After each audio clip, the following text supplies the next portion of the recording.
anything with Cruz. I was like, okay. Well, when Trump came out and said he's cheating in Iowa, I thought, oh, this guy, he's being a baby, he's crying, whatever. I mean, I honestly thought that. And then it seemed like there might have been something to it. It was the Ben Carson debacle. Yep. They all came out and said Ben Carson is leaving. So if you're a Ben Carson supporter, don't waste your vote. Vote on your second choice, which is us, Cruz. Come on over. Come on, you get. And so it looked like, and the excuse was no. This was a report by CNN. Digging a little further, come to find out, they knew about this. There were people in the Cruz campaign who were coming out and saying they knew this was coming. 2 weeks in advance, they knew it was coming. They knew that the play they were going to make. This is how it was going to be. And coincidentally, Ben Carson getting on a plane. Yeah, that was just a lucky. Yeah. Played right into the hand of what they were trying to do. Of the conspiracy, right. Right. And there's two high-level people. One high-level person in the Cruz campaign has since gone on to a news job, was offered a job as news, and then another guy quit and said he'll never get into politics again and wrote all about it, showed his acceptance letter, but bleeped out his name, from the Cruz campaign and said, this is why I was getting paid $15,000 a month, and this is why I had to cancel. I had to walk away. The thing with Ben Carson was the last straw for me. Yeah. Okay, so you want to hear the breaking news? Yes, break it. Breaking news, and I'm going to have to explain how this works. Maine has had a whole bunch of delegates, I think at least 10 of them, stolen. Oh, so they already voted? Well, I'll explain it in a second. Stolen by Cruz. They didn't just steal Trump supporter delegates, but he also stole Kasich. Kasich got 2 delegates in Maine. Okay. They're gone. No! They're gone. So here's how this works. I want to explain this so that everybody listening understands how this thing works. So in Maine, this is how it works. And there's a lot of other states that are very similar to this. Maine has a primary. Right. Everybody goes out and votes. And the votes are divided, the delegates are divided up based on the percentage of votes that the voters do. So, for instance, if Cruz gets 60% of the votes, he's going to get 60% of the delegates. Right. And it turns out Cruz did win Maine. He got 45% of the vote. Yeah, 45.9. And there was 32.6 for Trump and 12.2 for Kasich. Right. And so they ended up dividing the delegates up between them. Rubio got 8%. Yeah, and he got 0. It wasn't enough to get any delegates. So what is it, 23 total delegates? Yes. Okay, so 3 of those spots are automatically filled by state representatives.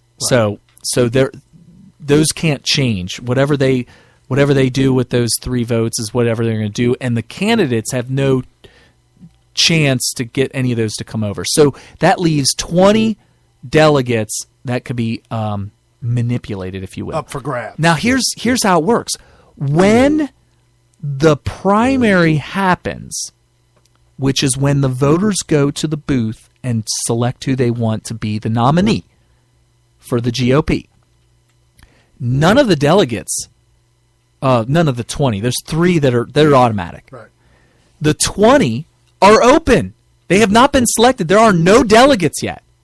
Huh? There's 20 open slots. 20 seats. And there's somebody no needs to sit in it. Nobody's sitting in any seats. Well, how is that possible? I'm seeing right here that Trump has 9 of those seats and Cruz has 12. No, the seats are empty. What it means is on the first ballot, 9 of those people are going to be told that they have to vote for Trump. Okay. And how many for Cruz? 12. 12 of them are going to be told in the first ballot they have to vote for Cruz. 2 of them are told you are to vote for Kasich on the first ballot. Okay, so what happened? Well, none of these people even exist yet. Correct. So months or weeks and weeks after the primary happened, which was March 5th. Okay, March 5th is when the primary happened. Yesterday, Saturday, they decided, well, let's fill these seats up now with people, with actual people. There were no people. Who said this? The Well, GOP? No, the state Oh. never selected any delegates. That's messed up. This is very common. A whole bunch of states do this exact same thing. Okay. A All right. whole bunch of them. So now they're choosing the people to put in those seats. Right. So Cruz shows up and says, I want a say in who goes in all these seats. And because of his pressure and his whatever he did, the duffel bags, I don't know. This is not allowed. You can't break the law. But somehow, working with the right people, with air quotes, 19 of those seats, of those 20, 19 out of 20, are filled with Cruz supporters. Yeah, but they got to vote for Trump and they got to vote for Kasich on the first ballot. But That's dirty because on the second ballot. well, that's the whole key. The key is they have to get to the second ballot, which is why they're trying so hard. They need Kasich in it. They need to do whatever the underhanded tactics they can. They need Kasich to stay. They need to prevent to keep him in it, to keep taking 1.2.5 delegates, 10 delegates, as many as whatever they can. he's doing. Well, the point is Right. you have to prevent Trump from getting to the 1237. Right. If they can do that, it's going to automatically, I shouldn't say automatically, it's going to be much more likely to go to a second ballot. You have a 0% chance to go to the second ballot if Trump gets to 1237. Zero. It's over. And if he gets to 1237. And according to some of the GOP that we've talked to, played some of the audio in the past, if he gets to 1,100 plus, then he'll get it. It's almost a 99.9% lock. Because there's so many unbound delegates. Hundreds. Yeah, lots of unbound delegates. Okay, so here's my point. There's a ton of states that do it this way. They have the primary where the people vote for empty seats. Then later on, the candidates are supposed to go in and start throwing duffel bags around to get people filled into these slots. Now, let me give you an analogy of what that means. Everybody knows how courts work, right? Right. There's a trial by jury, sometimes trial by judge. Imagine a world where courts work like this. The jury has to decide whether or not somebody's guilty or innocent, or guilty or not guilty. And once they do that, their job's done. And then later on, the two lawyers have to fight over which judge gets to be on the bench to decide whether or not the person's guilty or innocent. Well, where was the judge to begin with? Oh, it was an empty seat. Oh, come on, so man. the jury has to decides whether or not they're guilty or innocent, and then you're doing it backwards. The lawyers will take that upon advisement and then fill the damn seat with whoever the hell they want. Okay, and here's the thing. The problem that I have is that I think there's a violation of some rule somewhere that Cruz is violating to stuff seats with his supporters. Right, and here's the weird thing. If the GOP, this is very interesting, really let this soak in. If the GOP wants an establishment person in there, why didn't they just make all these states jam all their seats full of Kasich supporters? Because they don't want Kasich. They don't want, not only do they not want Kasich, but why would they want Cruz? They don't. They know Cruz isn't going to win, but they got to stop Trump. Okay, so they stop. This is all a stop Trump. Wait. Oh, here's the thing. Keeping Kasich in and keeping Cruz in is going to be enough to keep him from getting to 1237 for the most part. Oh, what about stuffing the seats? On the second ballot, these people are stuffed for Cruz. They could have been stuffed for Kasich. Paul Ryan. Maybe. Whatever. But instead, they're helping Cruz to stuff these, because Cruz wouldn't have been able to figure this out on his own. There is some massive behind the scenes where people are taking Cruz by the hand and saying, listen, this is how we do it. So the question is why? Here's the only explanation. They want Cruz to be the nominee because there's no way he's going to beat Hillary Clinton.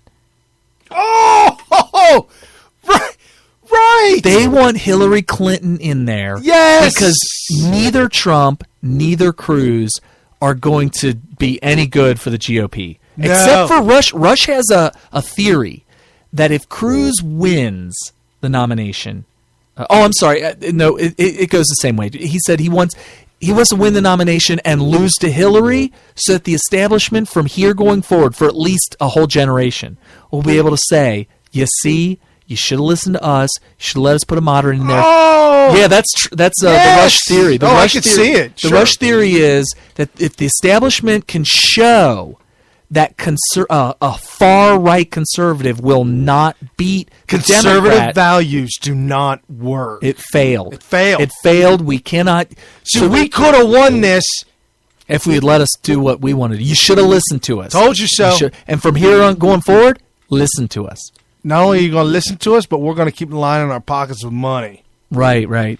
And with Hillary in power, it allows all those congressional seats, all the local people in the GOP to have a big bad monster to fight against. Okay, real quick, there's an article that came out, and Mark Levin actually put it out and said that, look, Donald Trump gave $10,000 to a.GLSEN, which is an organization for gay and lesbians and transsexuals that put together pamphlets and information that distribute those to public schools. And he said, look, he also gave $10,000 to Gay Men's Crisis. So they were like, make America great again? ? And they posted his 990 where he had to list all the people he's given money to in the past. Okay. Just a little heads up, 100,000 to Billy Graham, 100,000 to American Cancer Society, 50 grand to Red Cross, 65 to American Heart Association, 50,000 to Child Institute. When did this all happen? When did what? All these donations happen. Oh, over past years so ago. It's a while ago. So there's like these graphics that Cruz people are coming out with that Donald Trump donates zero. Okay, this is from Donald Trump had to submit this to the government.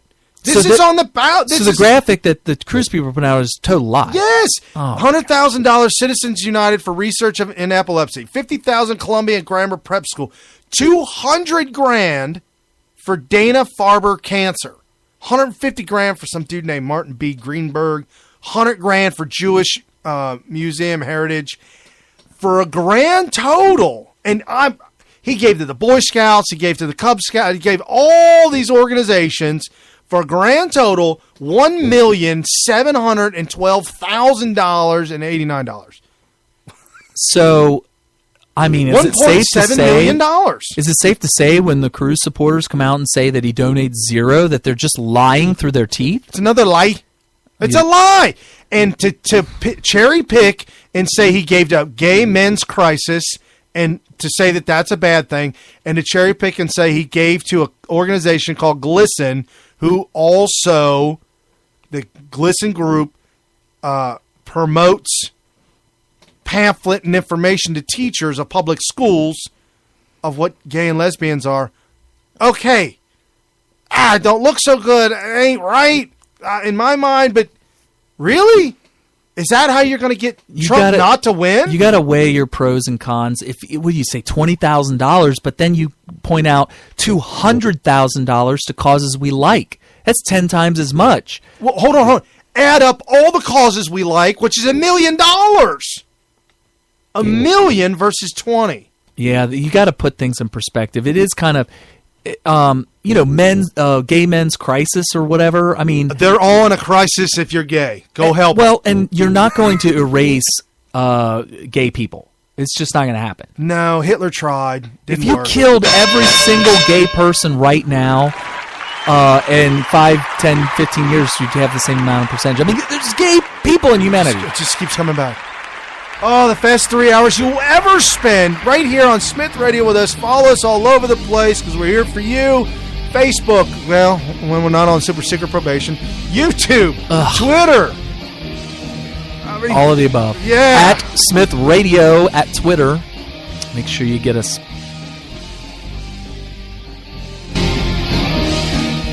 With unfathomable power. What kind of power? Unfathomable. It's that without fathom